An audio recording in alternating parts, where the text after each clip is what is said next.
the traditional identity is porous, meaning that we understand that what goes on next door and across the street and in the next block and what you say to me in chat, that affects me.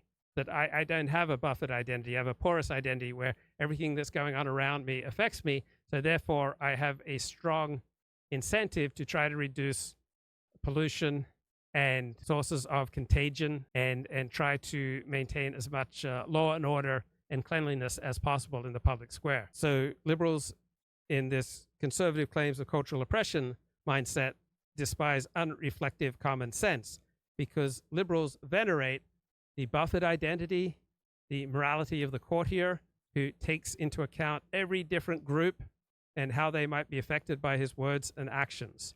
So wokeism is a secularized type of Protestantism where you have sacralized groups such as blacks and homosexuals who cannot be publicly criticized. So from a liberal left perspective, right, conservative preferences cannot be permitted to enter into utilitarian calculus because these preferences reflect a failure of liberal virtue, a failure of discipline, a failure to resist reflexive common sense. So I think Joe Biden and his supporters are probably deeply regretting that they selected Kamala Harris as his vice president just because she fit certain demographic categories.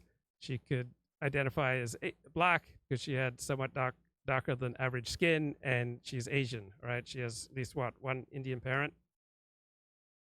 So another way of understanding the differences between liberals and conservatives is that liberals have the morality of the nurturing parent, meaning the mother, and conservatives have the strict father morality. But life is complicated, and so you can be a strict father in your private family life and a nurturing parent at work, or the opposite. So we all have a constellation of values. And so many academics who are politically liberal or on the left, but they have come to see academic scholarship as a version of strict father morality.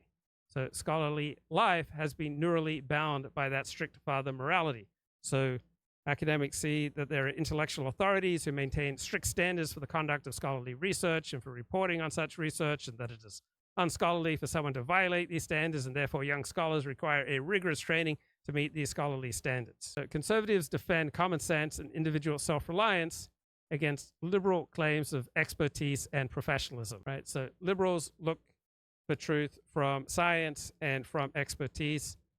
Conservatives look to common sense and tradition.